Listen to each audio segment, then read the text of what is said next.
साल 2025 बिहार ने एक ऐसा चुनावी नतीजा दिया जिसने सबको हैरान कर दिया। ये सिर्फ किसी की जीत या हार की कहानी नहीं है, नहीं, ये एक ऐसे राजनीतिक भूचाल की कहानी है जिसके झटके आने वाले कई सालों तक महसूस किए जाएंगे। तो चलिए आज इसी कहानी की पड़ते खोलते हैं।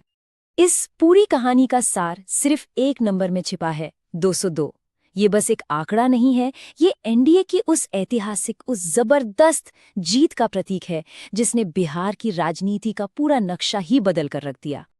और जब इस नंबर को हम विपक्ष के प्रदर्शन के सामने रखते हैं तो तस्वीर एकदम साफ और चौंकाने वाली हो जाती है। देखिए, एक तरफ एनडीए का 202 सीटों का पहाड़ जैसा स्कोर और दूसरी तरफ महागठबंधन सिर्फ 35 सीटों पर सिमट गया। ये एक तरफा मुकाबला भी नहीं था, उससे कहीं ज्यादा था। पॉलिटिकल एक्सपर्ट्स ने इसे विपक्ष के लिए a complete electoral wipe out कहा, मतलब एक पूरी तरह से चुनावी सफाया। ये सिर्फ हार नहीं थी, ये एक राजनीतिक सुनामी थी जिसने विपक्ष के पूरे किले को ही ढा दिया। लेकिन इस कहानी में एक ऐसा पेंच है, एक ऐसा ट्विस्ट है जो इसे और भी ज्यादा दिलचस्प बना देता है। क्या होगा अगर मैं कहूं कि सबसे ज्यादा वोट पाने वाली पार्टी ही चुनाव हार गई? जी हां, यही इस चुनाव का सबसे बड़ा विरोधाभास है और आज हम इसी गुत्थी को सुलझाने वाले हैं। तो चलिए इस चुनावी पहेली को सुलझाने के लिए थोड़ा और गहराई में उतरते हैं। शुरुआत करते हैं नतीजों से, जो अपने आप में ही एक दिलचस्प विरोधाभास सामने रखते हैं। ये देखिए, यही है वो पहेली। आरजेडी यानी राष्ट्रीय जनता दल को सबसे ज्यादा वोट मिले, वोट शेयर सबसे ज्यादा, लेकिन जब सीटों की गिनती हुई तो पूरी बाजी ही पलट गई। बीजेपी, जिसे दूसरे नंबर पर वोट मिले थे, उसने आरजेडी से 4 गुना से भी ज्यादा 89 सीटें जीती और राज्य की सबसे बड़ी पार्टी बन गई। सवाल यह है कि आखिर ये हुआ कैसे? एनडीए की जीत का पैमाना देखिए, कुल 243 में से 202 सीटें, मतलब जबरदस्त बहुमत। और स्ट्राइक रेट, बीजेपी का 88% और जेडीयू का 84%। इसका मतलब है कि वो जितनी सीटों पर लड़े उनमें से लगभग हर सीट जीत गए। इतना ही नहीं, 40 आरक्षित सीटों में से 35 पर भी एनडीए का ही कब्जा रहा। इसे कहते हैं क्लीन स्वीप। और दूसरी तरफ महागठबंधन का किला पूरी तरह ढह गया। सिर्फ 35 सीटें, आरजेडी 20 पर और कांग्रेस महज 6 पर सिमट गई। और सबसे बड़ा सांकेतिक झटका तब लगा जब गठबंधन के नेता तेजस्वी यादव अपनी पारंपरिक राघोपुर सीट भी नहीं बचा पाए। तो सवाल फिर वही है कि ये ऐतिहासिक जनादेश, ये इतनी बड़ी जीत आखिर आई कहां से? इस रहस्य को सुलझाने की पहली और सबसे बड़ी कड़ी हमें मिलती है वोटर्स के बीच। अब हम बात करेंगे इस चुनाव के सबसे निर्णायक, सबसे अहम फैक्टर की, एक ऐसा फैक्टर जिसने पूरे चुनाव का रुख ही मोड़ कर रख दिया। इस चुनाव में वोटर टर्नआउट ने सारे रिकॉर्ड तोड़ दिए, खासतौर पर दूसरे चरण में, जो बिहार के इतिहास का अब तक का सबसे ज्यादा टर्नआउट था। लेकिन असली सवाल ये नहीं है कि कितने वोटर आए, असली सवाल है कि ये वोटर थे कौन। और इसका जवाब इन आंकड़ों में है। महिला वोटर्स का टर्नआउट रहा 71.6%, जबकि पुरुष वोटर्स का 62.8%। मतलब 2.5 करोड़ से ज्यादा महिलाओं ने वोट डाला, जो पुरुषों के मुकाबले कहीं ज्यादा था। ये वो साइलेंट वोटर थीं जिन्होंने इस चुनाव की पूरी कहानी लिख दी। और ये कोई अचानक हुई बात नहीं थी। ये स्लाइड हमें बताती है कि 2025 का नतीजा दरअसल पिछले 15 सालों से चल रहे एक ट्रेंड का पीक था।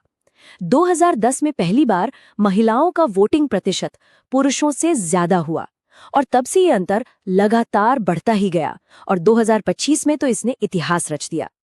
तो अब अगला सवाल ये है कि महिलाओं के इस जबरदस्त वोटिंग उछाल के पीछे की वजह क्या थी और दोनों गठबंधनों ने इस बदलती हुई राजनीतिक हवा को अपनी रणनीतियों में कैसे इस्तेमाल किया।